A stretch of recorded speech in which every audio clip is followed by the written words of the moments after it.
vi på tur igjen. Nå vi på vei sørover langs kysten av Frankrike. Vi begynner å nærme oss det som kalles for Normandie-kysten. Ja. Vi startet fra Dunkirk i formiddag og skal nå kjøre til havnebyen Le Treport.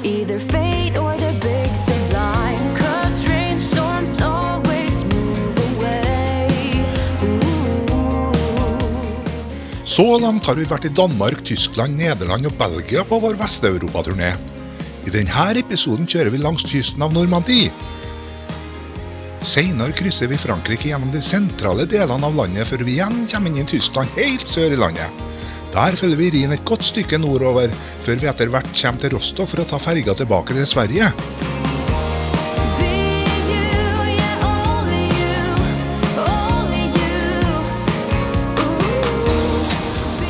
Jeg har valgt å kjøre på landsbygda i dag.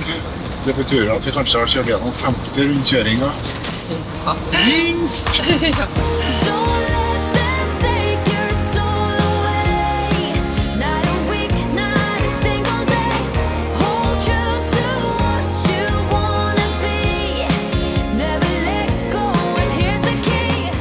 Franskmennene har bygd om veldig mange av veikryssene til rundkjøringer rundt tettstedene og på landsbygda.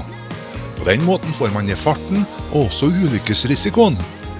Ulempen er at man mister litt flyt i kjøringa. Og så blir det jo en del ratting på en stakkars bobilsjåfør da.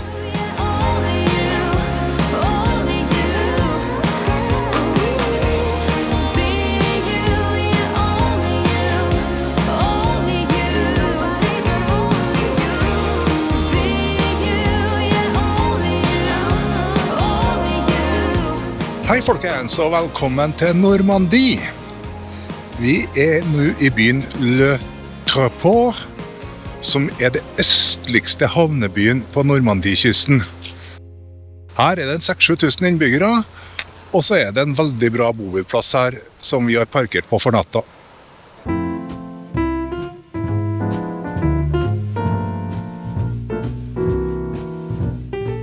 I Le Treport finner vi en egen beskyttet havn som brukes av både turistbåter og fiskefartøy. En av utfordringene man har langs den engelske kanal at det opp til 8 meter forskjell på flo og fjære. Man har derfor bygget sluser inn mot havna for å unngå at både båter og flytebrygger blir liggende på sjøbunnen ved fjære sjø.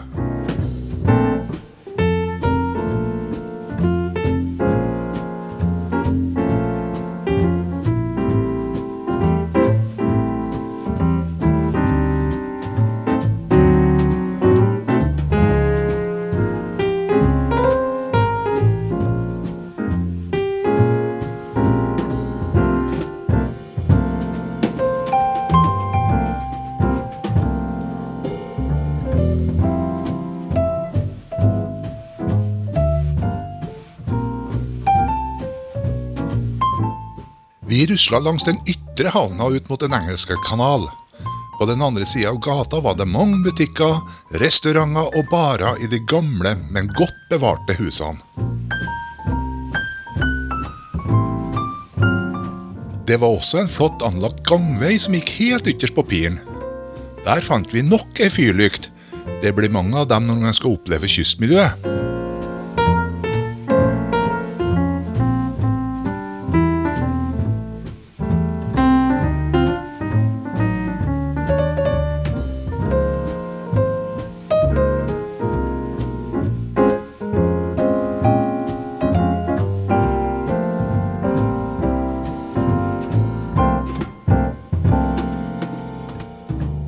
Kalksteinsklippene vest for byen rager 100 meter over havet.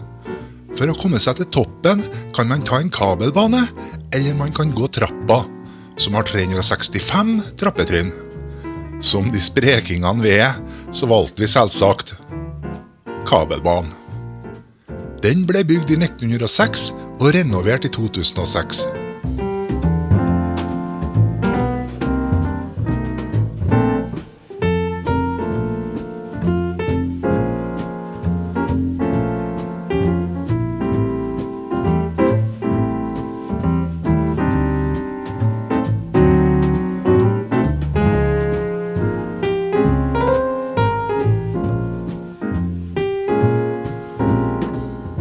toppen finner man Tréport terrasse.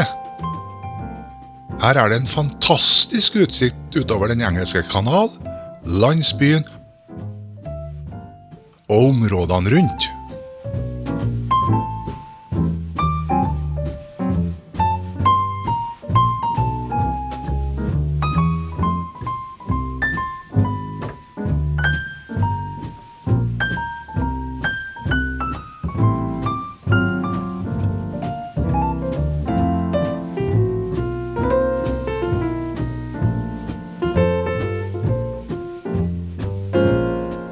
På veien tilbake til Bobil gikk vi gjennom den gamle bydelen som hadde flere smale gater og flotte bygningsfasader og charmerende småbutikker.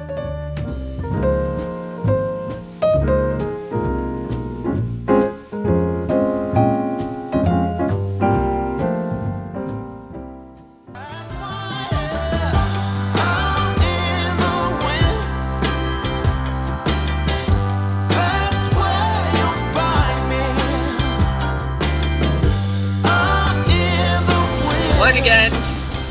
I dag er vi på tur igjen nedover Normandie-kysten. Og hva skal vi besøke i dag da? I dag har jeg jo tenkt å kjøre til Omaha-stranda. Ja. Omaha Beach, det er jo... Da er vi tilbake til det da igjen i 1944, og Omaha Beach her var det amerikanerne som gikk i land. Det var jo organisert litt sånn at brittene gikk i land på ett år, og det amerikanerne et annet, og så videre, og så videre. Vi snakker altså om den allierte invasjonen av det tyskokkuperte Frankrike under andre verdenskrig.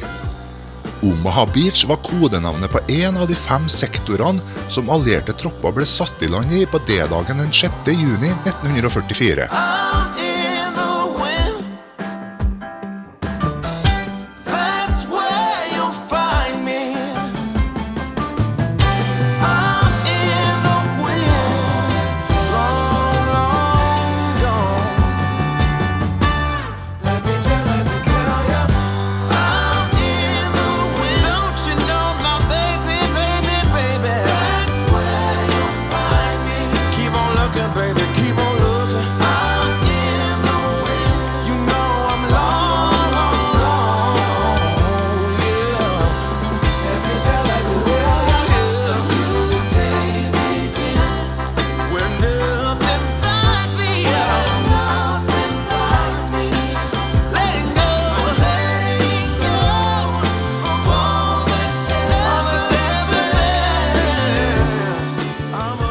Det her er Omaha Beach på Normandie-kysten. Her var det at amerikanerne invaderte Frankrike på D-dagen den 6. juni i 1944. Også kanadere og franskmenn, nederlendere, var jo med på invasjonen her. Litt lenger øst så var det brittene som hadde ansvaret for å invadere stranda. Så de hadde delt opp zonene seg imellom, sånn at det skulle være greit med kommandoen. Når vi går rundt i en område her, så er det veldig mange kirkegårder, det er mange minnesmerker, og fortsatt så legges det ned kranser og blomster på graven. Den amerikanske minnelunden og kirkegården ligger like ovenfor Omaha Beach. Her er det 9388 gravsteder og flere monumentale minnesmerker. Kirkegården ble innviet i 1956 og har 1 million besøkende hvert år. It's hard to see in America, the sand thrown in your eyes. It's hard to speak in America, when every word creates divide. But it seems that we're all the same. We all need love and hope, a little grace.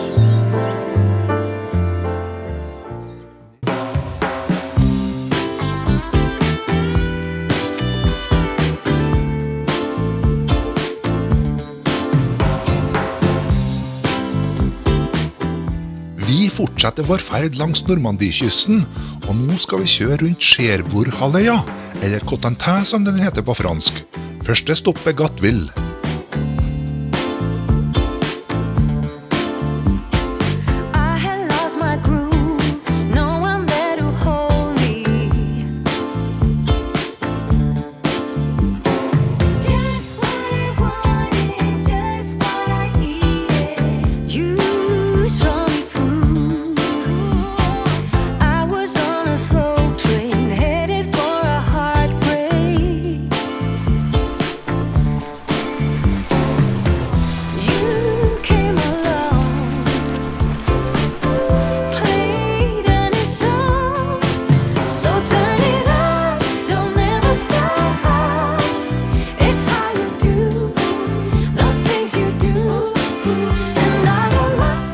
Det her er fyret i Gatteville. Det er 75 meter høyt og er Frankrikes høyeste. Og ikke nok med det, det er også verdens tredje høyeste fyr. Vi ser to fyr bak oss, det er et gammelt et fra 1700-tallet, mens det fyret som er størst her, det er fra 1800-tallet. For 3 euro så får du gå trappen helt til topps.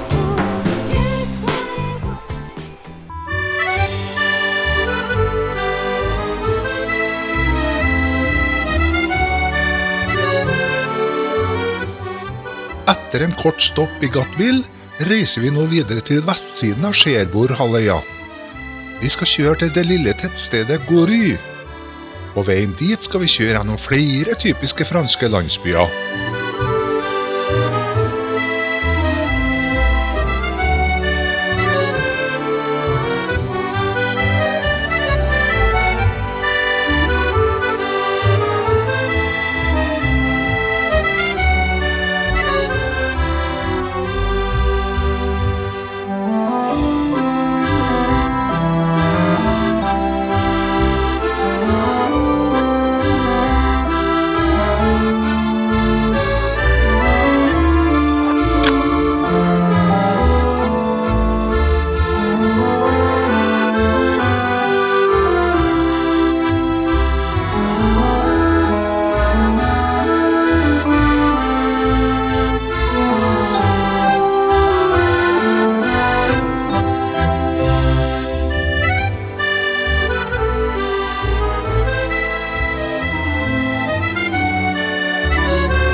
Vi fant en fricampingplass like ovenfor Gory.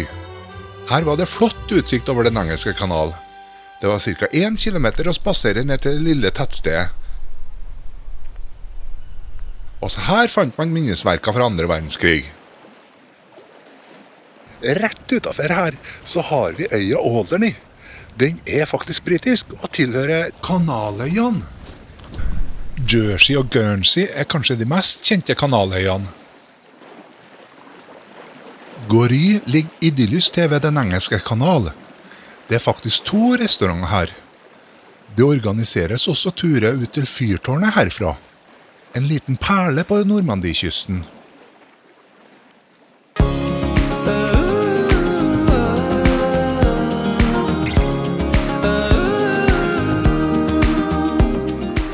Da er vi på vei til det vestligste stedet på Normandiekysten. Vi skal nemlig til tidevannsøya Mont Saint-Michel.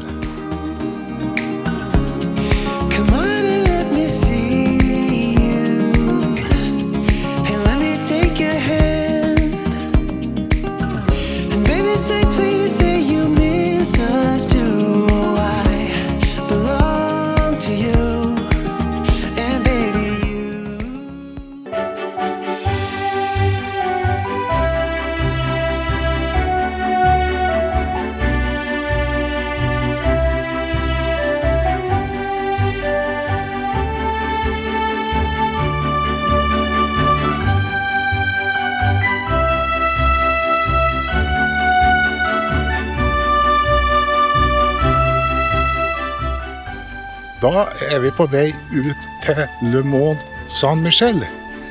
Det er jo en tidevannsøy som ligger helt vest i Normandie. Øya har kloster, og så er det bygd en kirke på toppen. Vi har parkert på en parkeringsplass, svær parkeringsplass på fastlandet her, og rusler nå utover. Det finnes også busser, shuttlebusser som går rett og frem, og de er faktisk gratis. Vi valgte å gå, for det første så får vi et bra blikk av øya da, og så har vi vært godt av litt trim også. Det tar ca. en halvtime å gå utover fra parkeringsplassen som vi står på. Øya har et benediktinerkloster grunnlagt på 700-tallet, samt flere meget severdige middelalderbygninger, blant annet en gotisk kirke.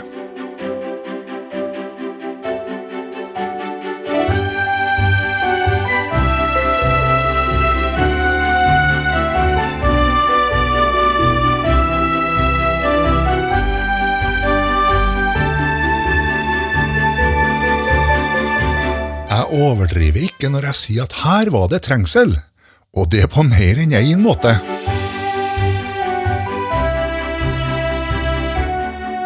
Når det skal sies, så må det også nevnes at her finner man alt man trenger på et turiststed. Det være seg souvenirbutikker, fastfood, barer, hoteller og restauranter.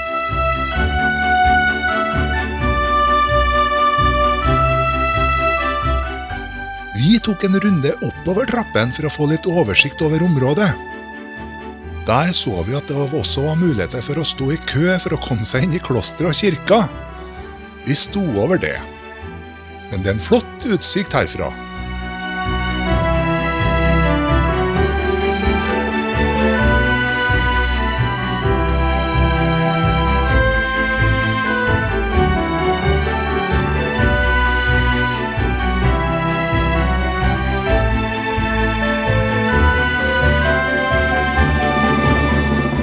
På vei tilbake til bobilen valgte vi å ta shuttelbussen. Da oppdaget vi en snedig egenskap på de her bussene. De har nemlig fullt førermiljø med ratt og pedaler i begge endene av bussen. Da slipper de å snu. Det er bare for sjåføren å bevege seg fra den ene enden til den andre, folde ut speilene for så å starte å kjøre.